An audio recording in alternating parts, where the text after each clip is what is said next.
Alright, so now they are digging out trenches so they can put beams from column to column to column to column, support different places. So he's just kind of working his way down through the house, digging out both sides. Just a reminder, it's not too late to ship me a backhoe to my house for my birthday.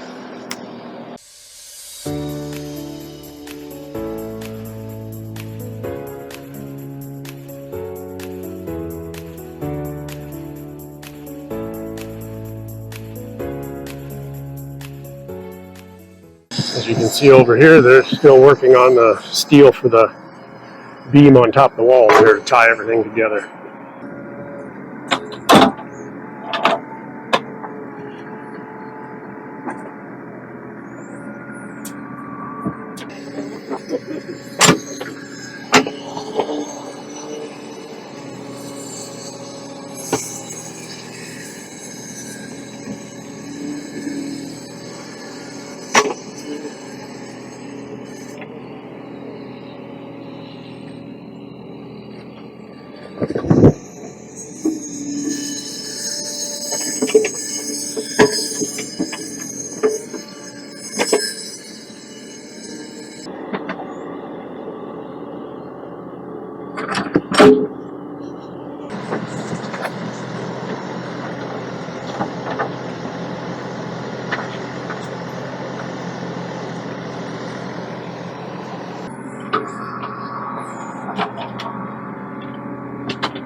Alright, so it appears they're just kind of pouring a base to build the beam on. You can see there's no reinforced steel or anything in it. It's very thin, like maybe 1 inch thick.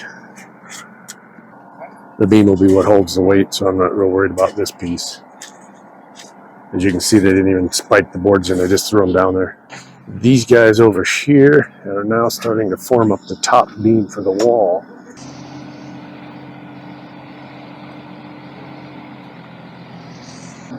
You just kind of get rid of the excess dirt right now. Alright, so it's Sunday, supposed to be a lazy day, not much going on. As soon as I got here, contractor messaged me and said, hey, the water's not working.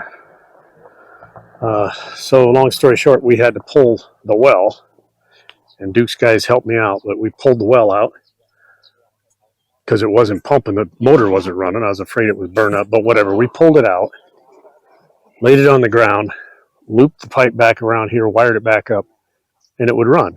So we dropped it 10 meters down, it pumped water, so we dropped it all the way down, it quit running. So we pulled it out again. There was one splice in the wires. We took the tape off those, and when we took the tape off, they kind of come apart. The splice kind of come apart. So I was hoping that that was the problem. So we went ahead and just took that splice out and respliced everything, taped everything back up, put it back in the well, and it was working. Probably down about an hour. They are laying more of this base concrete. As I said before, that's basically just a working point. There's no strength or anything in it, no wire. And they just start building the rebar support structure for the beams. They brought in a poster.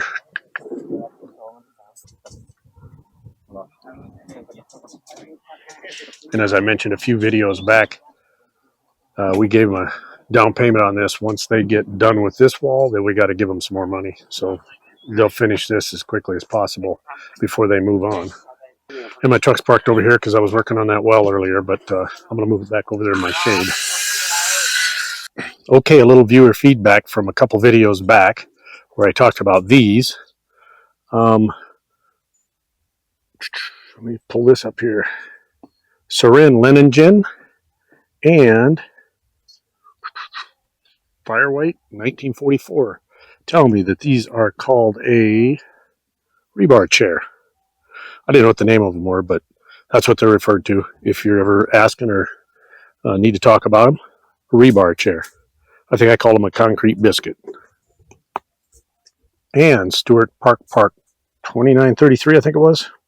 Get over here. Yes, 2933. Tell me that those, I was calling them footings and I changed it to couplers. Those are called piling caps that slide down over top of the piling. We can't see them now because they're all buried underground. But yeah, so we got piling caps and rebar chairs. So I want to thank you folks for giving us that information so I can share it with everybody. All right, they're coming along pretty good on this beam. They've got this first one all wired up. And this gentleman here is getting the stirrups laid out for these other beams as they hang them there in a stack, and then they just stick the rebar through them so that the stirrups are all wrapped around the rebar in place. So they'll just take a long rebar and run it all the way down through there as far as it'll reach. Yeah, there's an overlap right here. And they're doing this correctly because you don't want an overlap here and here, there and there. You don't want these overlaps to match. You want them staggered. You can kind of start to see the layout now. Those two gentlemen in the red are in the master bedroom. This will be the master bath up to this little, where this wood stake is. This will be the second bath, laundry room, master closet, hallway up to the living area where these two guys are. So this is office area, and then there'll actually be an extended area out here, which will be like the front porch, and the steps will come down right here. And there'll be a door at the end of this hallway, and a door at the end of this hallway going outside. And that was a purposeful design. And the purpose is to be able to pop those doors open, leave them open, just let the wind blow through here and out the sliding doors there, or through here and out the front door. Whichever way the wind's blowing, we just open the house up all four sides and let it blow. Sliding glass doors, patio doors. I think we switched from patio doors out here. Small indoor kitchen there.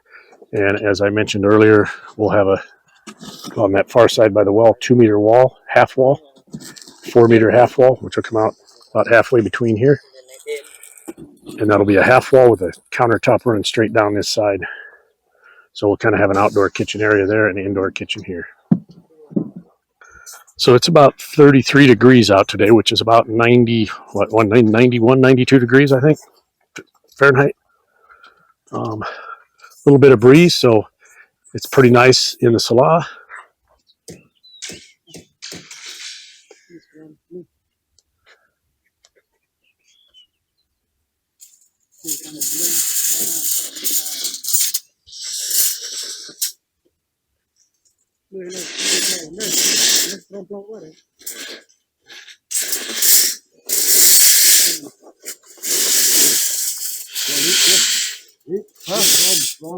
So this is what I was talking about in a few videos back, where they will form the beam and cast it right through the column. That subcolumn there, the square you see sticking up, is the piece of concrete that they poured on top of the piling cap. Cast this concrete and pour it right through this column, steel, and then they'll come back and they'll encase this rebar here, and from the top they'll pour concrete down into it and form the column that'll run all the way up. Those will be sticking out the top, and then they will rest the steel for the roof structure on the tops of these columns.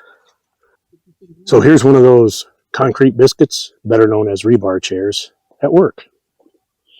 And all this does is they just use a wire there to hold it in place, but it holds it up off the ground. So when they pour concrete, the concrete just comes in around it, seals everything up, and you're sure to not have anything exposed on the bottom of this. All right, so I know we got at least one banana specialist out there somewhere. I need some help. 3 banana plants they used for the ceremony. They tied them to those columns over there. Rather than just leave them sit there and die, we went ahead and had them pull them down, and we've planted them out here. But my question is, what's the difference between this banana plant, see the leaves, and those banana plants?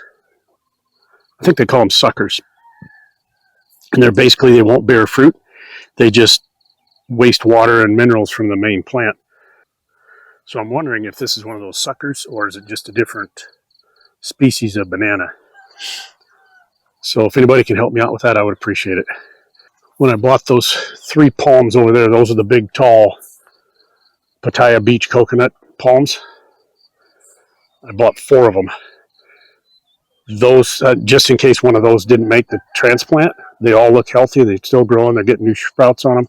So I'm going to go ahead and move that one over here down in that corner behind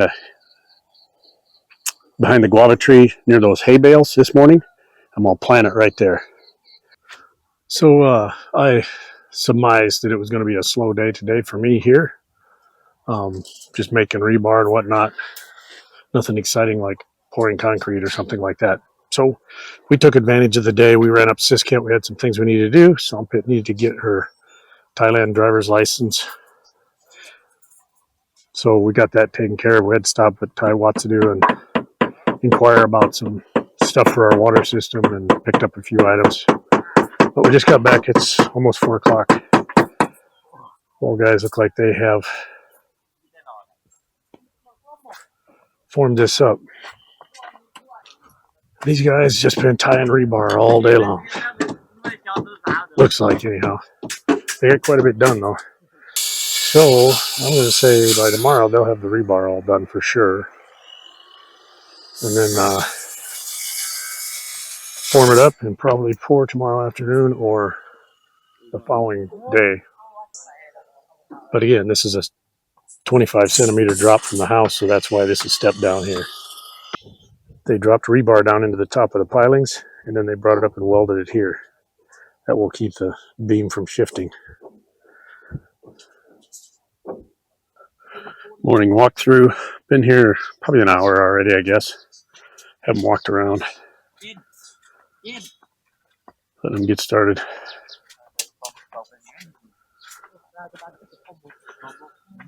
But they're wiring. So we were looking at these plans the other day for the actual beam rebar itself.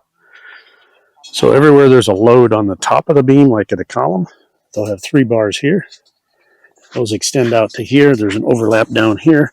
So in the middle, the support is along the bottom. So there's 3 bars on the bottom, and that's what they're doing. That is exactly how it's engineered in the plan. And you can see it gets over here. Rebar jumps back to the top with the overlap through the pole and back over there. He's tying it in along the bottom. And he's getting started on the outdoor area beams, the lower ones. I'm looking at this, how high this fence is here. Technically, the top of that beam on that fence should be 25 centimeters above this beam here. As I spoke the other day, in theory, the top of this floor here should be the same height as the top of that beam over there. So my little plan to use the lower part of the elevation to establish the tops of the walls and the floor of the house may have backfired. I mean, it's not catastrophic, but as you can see here, way too much dirt over here, as I just talked about. And we've got to make sure this is lower than the floors of everything to ensure that we don't flood this in the rainy season. I thought we were going to be able to pull this dirt out and put it over there and fill there, but this house is actually setting in the lowest part of the lot. So we might end up having to haul dirt out of here now. We're going to need dirt over there, so we'll be all right. As you can see, they're going to have to take a bunch of dirt out of the middle of these, but it might be about right once they fill everything back in. We'll just see. I just was surprised to see it that far below grade. These guys are finished with the shuttering on this wall, or forming, whatever you want to call it. I don't know if they'll get it formed up though, but I'm guessing by tomorrow these guys are probably going to be ready for concrete, and Friday these guys will be, what's tomorrow? No, by Thursday these guys will be ready for concrete. So we got a delivery of forms arrived, this little truck, just stacked, heaped full, all these steel forms on this little tiny truck. But using the West, look at the leaf springs on that thing. That whole thing was full of these steel forms and barely squatted down at all. That's why you see all those pictures and videos on the internet. These trucks way overloaded. It's because they got springs and axles and stuff under them. They're designed to take the load.